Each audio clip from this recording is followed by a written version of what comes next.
तुम्ही बघू शकता काय मस्त अशी झणझणीत मोड आलेली मटकीची उसळ तयार झालेली आहे।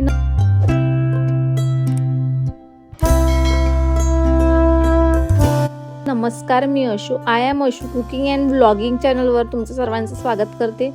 लहान मुलांच्या डब्याकरिता ही खूप छान रेसिपी आहे। मटकी अत्यंत पौष्टिक आणि प्रोटीन, फायबर, विटॅमिनने भरलेली डाळ आहे, जी आपल्या शरीरासाठी खूप फायदेशीर आहे। आज आपण मोड आलेल्या मटकीपासून बनवणार आहोत एकदम झणझणीत घरगुती स्टाईल मटकीची उसळ, जी खायला जितकी टेस्टी आहे तितकीच चविष्ट सुद्धा आहे।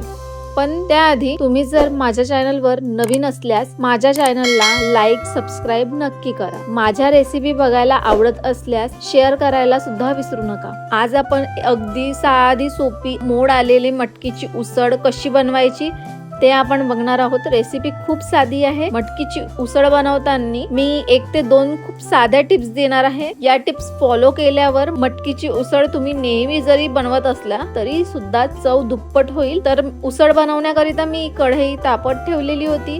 कढईत अर्धा वाटी तेल घ्यायचं आहे। तेल गरम झालं की त्यात आपल्याला अर्धा चम्मच जिरे घालायचे आहे फोडणीसाठी। जिरे चटकली की त्यात आपल्याला बारीक चिरलेला कांदा घालायचा आहे। मटकीच्या उसळकरिता कांदा भरपूर प्रमाणात घालायचा आहे। इथे मी 4 ते 5 मोठे कांदे बारीक चिरून घेतलेले आहे। मटकीच्या उसळमध्ये कांदा भरपूर प्रमाणात घातला की चव दुप्पट होते। आता त्यात थोडंसं कढीपत्ता घाला आणि सोबतच बारीक चिरलेली मिरची घाला। कांदा आपल्याला जास्त नाही तर हलका गुलाबी होईपर्यंत परतवून घ्यायचा आहे। कांदा परतून झालेला आहे। आता यामध्ये आपण थोडीशी हळद आणि चवीनुसार मीठ घालून घेऊया।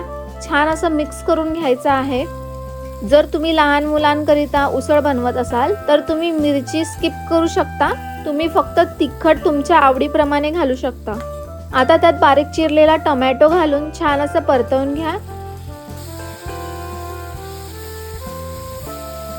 टोमॅटो खूप जास्त मऊ होईपर्यंत परतायचं नाही आहे। 2 ते 3 मिनिटं कांदा सोबत छान असं परतवून घ्यायचं आहे। सर्व छान असं परतून झालेलं आहे। यामध्ये आपण 1 बाउल मोड आलेली मटकी टाकणार आहोत।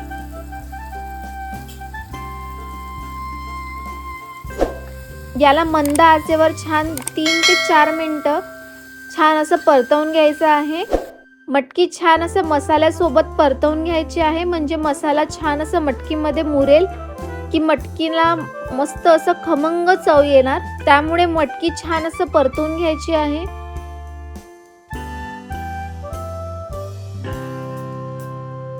बघा काय मस्त अशी मटकी परतवून झालेली आहे। आता झाकण झाकून 10 मिनिटं मंद आचेवर छान असं शिजवून घ्यायचं आहे। आपण मटकीची उसळ ही वाफेवरच शिजवून घेणार आहोत। जर तुम्हाला मटकीच्या उसळमध्ये थोडासा रसा हवा असेल तर तुम्ही त्यात थोडंसं गरम पाणी घालू शकता। मी इथे सुखा मटकीचा उसळ करणार आहे तर मी इथे पाणी घालणार नाही आहे। आता 10 मिनिटं झालेले आहे। मस्त अशी मटकी शिजलेली आहे। तर इथे आपण कांदा भरपूर प्रमाणात वापरला आहे। मटकीची उसळ वाफेवरच शिजवायची आहे, म्हणजे मटकीची चव ही दुप्पट येते।